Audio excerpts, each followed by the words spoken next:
Greetings and blessings. It's August 11th. I finished this pasture for its third mow last weekend. Now, like I was saying in one of the other videos, right at about this tree right here.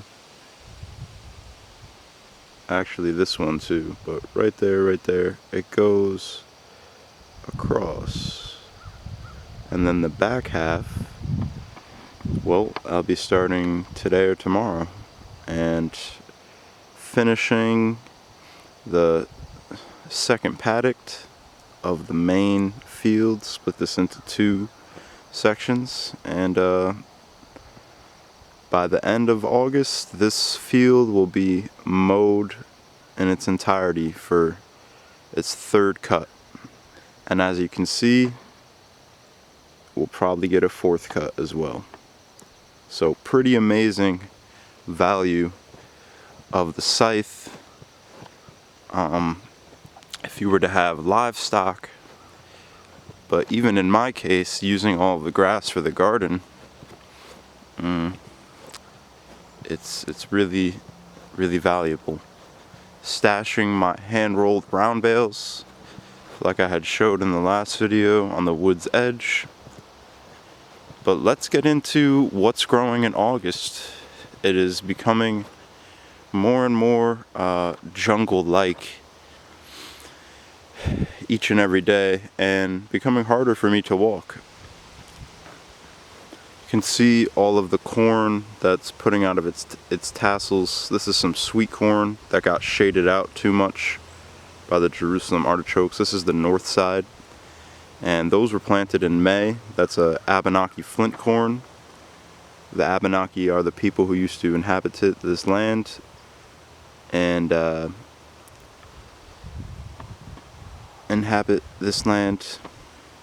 so growing that in a tribute to them. And the Jerusalem artichokes was also one of their main staple food crops. And the shorter corn right over here, so May 15th, really cold fluctuations, and the June 15th. So it's pretty much right about there, and they will catch up and surpass. So that's the power of long days. We got some delicata squash all along this entire edge. Intermixed is tomatoes down this whole line, and then we have German butterball potatoes. This was all potatoes and garlic. Now we have Tokyo Market turnip, watermelon radish, and some 60-day New York early and Moscovich tomatoes. And then there was one more row that was supposed to be Parisian carrots, but they didn't germinate well, so I sowed what little space was there that's not anymore getting shaded out by the watermelon radish leaves, was purple top white globe turnip. And there's even two peach trees that I grew right in the center there from seed, and planning on doing more of that this fall. So right there we also have a row of German butterball potatoes, and this whole back end is still cranking with which will be winter storage potatoes. Everything is really green and vibrant. These are all of the delicatas going down the side nicely. I keep on corralling them.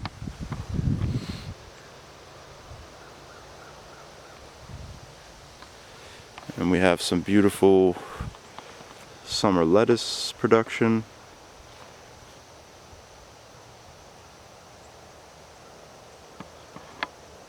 Some lettuce going to seed right here. Cilantro row turned into coriander, saving seed, just letting seed drop. This was potatoes, now it's got planted to spinach, which I see germinating a little sparsely. We got the sweet potato slips taken off.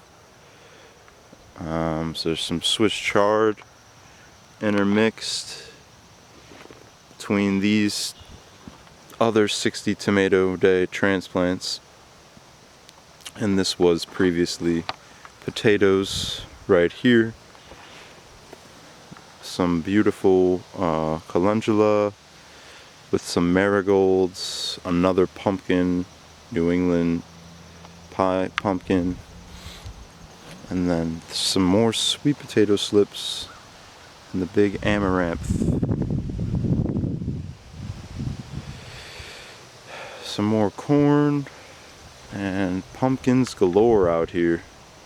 The pumpkins are just taking over, doing their thing as intended, Look at this beautiful broccoli plants. All these broccolis were planted where previously was potatoes. They're getting a little shade out from these pumpkins doing their thing. That's okay. I believe this is a long pie pumpkin, heirloom, however you want to say it. And stay tuned for more on that. We have the next round of seedlings going out. Red Russian kale, some early Jersey Wakefield cabbage, some spinach, and rhubarb red Swiss chard. Some New England pie pumpkin, some more sweet potato slips.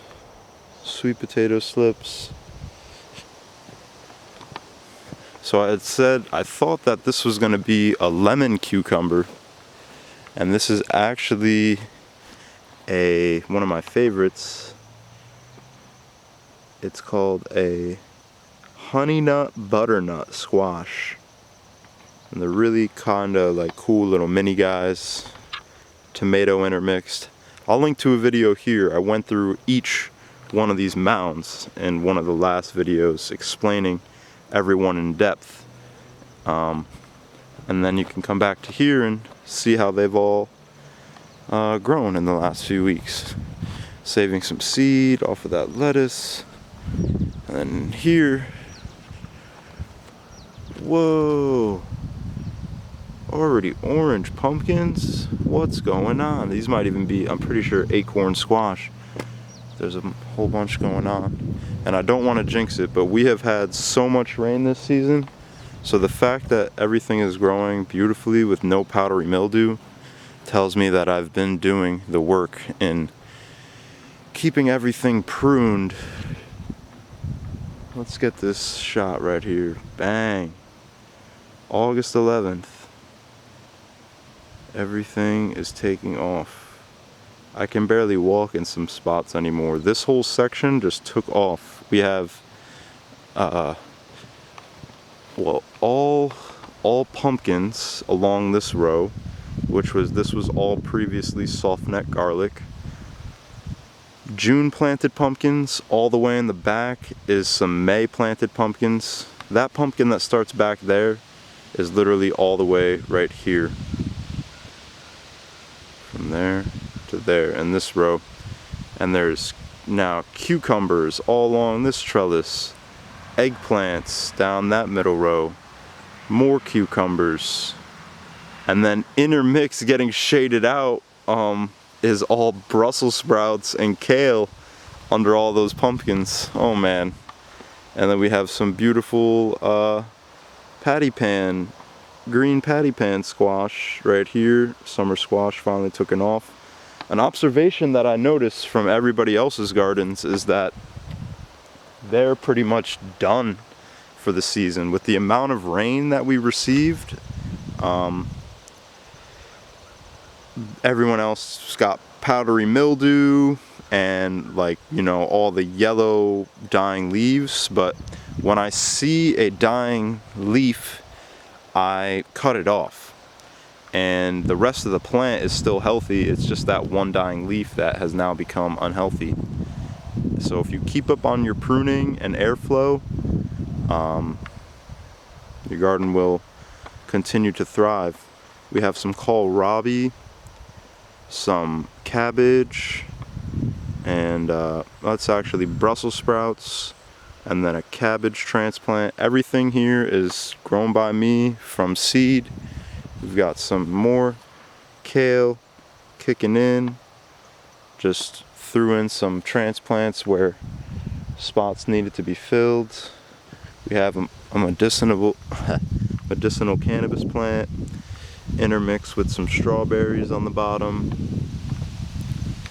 Some mustard green seed that I saved from my own seed now coming up. And I've sown it really close together, and I'm going to try and tease some of these apart and separate them out into the garden.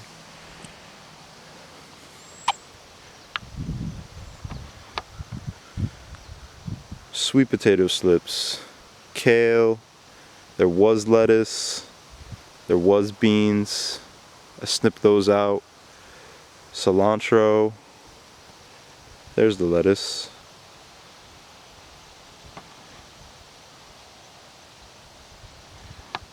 more red Russian kale.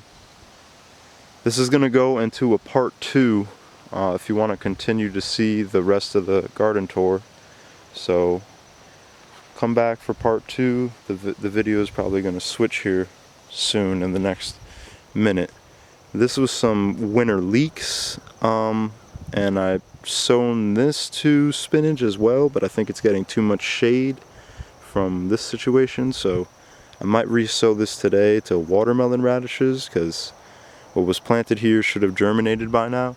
Which, as you can see, there is a few, not the blade of grass, but 2, 3, 4, there's like 5 or 6 leeks right here, and I've never grown leeks before, so I would like to have some. And then here's another spot that has been reseeded. And if you're just picking back up, this is the part 2